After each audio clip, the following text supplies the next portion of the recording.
You may be wondering, why do so many individuals attend college? While some students attend college to please their parents, the majority participate to earn a degree that would allow them to acquire a well-paying job after graduation. Due to disparities in educational attainment, some persons will never reach an annual salary of more than $65,000. So, does this mean that they will never get wealthy? Well, not exactly. To develop riches, there are two sides to the coin. In other words, when your income increases, your net worth grows faster. And don't forget about the financial benefits. There is just one factor that influences the savings side of the equation: how much you spend. People who make less money have to be more careful about their finances since not everyone makes as much money as they would want. Welcome back to Capital Finance. The good news is that you can still become rich with just minimum wage. If you're ready, click that like button and let's start. Number 1. Decide to begin now. The human inclination to postpone is a deadly defect. We put off savings for retirement, getting the job of our dreams, or making other financial well-being enhancing adjustments because we believe we have plenty of time. When you're first starting out, time is your most powerful asset in generating money, and you need to take advantage of it to the fullest extent possible. Don't put things off or waste money today under the mistaken impression that you can merely flick a switch tomorrow, next month, or next year, and be well on your way to a prosperous future. Make a start on developing financial momentum via the implementation of basic economic concepts and the development of money-saving habits. Number 2. Use the SMART guideline to create your goals. Your total success depends on setting financial objectives. No matter how much money you make each year, when you have a clear vision of where you want to go, you'll spend less time trying to figure out how to get there. Second, they serve as a source of inspiration, mainly if they are read daily. However, people who are wealthy and those who are not know how to employ objectives in a way that increases their chances of success tenfold. Using this SMART goal frameworks can increase your chances of reaching your goals. This strategy needs that your objective is specific, measurable, attainable, relevant, and time-based for it to be effective. With a money manager, as a low-income person, your financial aim may be to save and invest $6,000 over the course of 12 months. Having a solid goal that meets all of the requirements of the SMART goal framework will increase your chances of achieving your financial goals. Number 3. Make a budget and stick to it. Whether you have $1 million in the bank or make a modest living, you need a budget. Sadly, not everyone understands how crucial budgets are to achieving your financial objectives.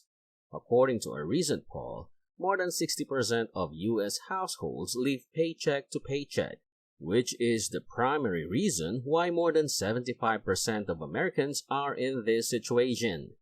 And because you can't afford to squander as much money as someone with a higher salary, those with lower incomes need to be even more frugal when it comes to budgeting. Many individuals now realize that creating and adhering to a budget is a hassle and that doing so may have several advantages. Your progress towards the goals you've just defined may be tracked with the help of your initial budgets.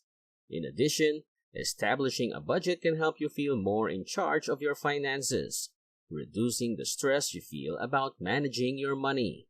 Making a budget is necessary to drive you to be aware and make better financial decisions since you have to input your income and your spending. Number 4. Living frugally is not boring. The first thing to remember is that if you make a modest income, you need to be extremely careful about your money management. But this doesn't imply that your life has to be uninteresting. Unfortunately, many people mistakenly believe that folks who save money are only trying to save money. I think that it is possible to have a happy life and save money simultaneously.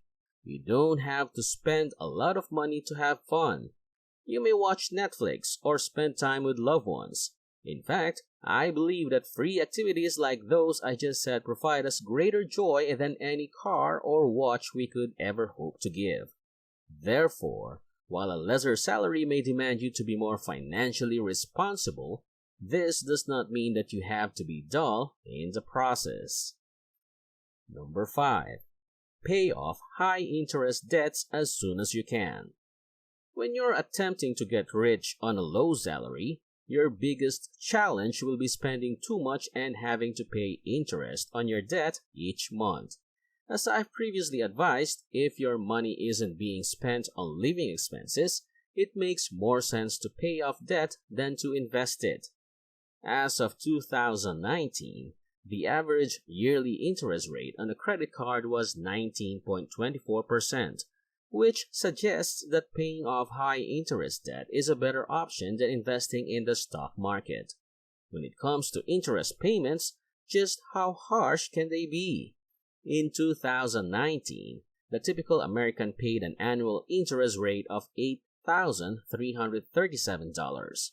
Paying your mortgage or student loan interest is fair, but many other types of interest may be avoided, freeing up money that you can invest and utilize to build your net worth.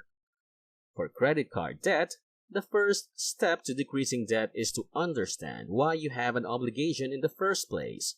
It will be challenging to modify your financial situation if you don't know what's causing it in the first place. Ask yourself if you're dealing with your feelings or impressing your peers. Finding the main reason for your financial problems will allow you to take action and remove any negative behaviors that have developed over time. You must now determine how to get rid of it. There are a lot of strategies to get out of debt, but I believe the following 5 are the most effective. The first step is to stop accumulating additional debt in your life. In some cases, credit card cancellation or freezing may be in your best interest. Think twice about every purchase and resist the desire to overspend. Secondly, be realistic about your income and expenditures. A high-interest debt is a sign of a problem with your income or spending. Gaining financial security may necessitate increasing your revenue while decreasing your spending. Thirdly, reduce your expenses by 3 numbers. Knowing how soon you want to get out of debt before deciding what to take out of your budget is essential. You might save money by skipping Starbucks and eating out less, or you could find another kind of exercise that is less expensive. Fourth, earn more money to increase your income. You'll be able to pay off your debt more quickly since you'll have more money to work with. Lastly, pay higher than the minimum. To reduce your interest payments, you should constantly pay more than the minimal amount. Once your debts are paid, you'll be able to devote your money toward more useful endeavors like investing. Imagine how much more money you'll have to save towards your objectives when you stop paying excessive interest costs while improving your financial habits. I know it's hard to let go of habits that you've been doing for years, but if letting them go and sacrificing just a little can improve your financial situation and quality of life, I believe it will be worth it. Did you learn a lot from this? Comment your thoughts in the comment section below. You may also discuss with folks below about anything. Thank you for watching this video, folks. If you're new here, do subscribe to this channel and hit the notification bell to get notified on new uploads. Finally, this is Capital Finance. See you in the next video.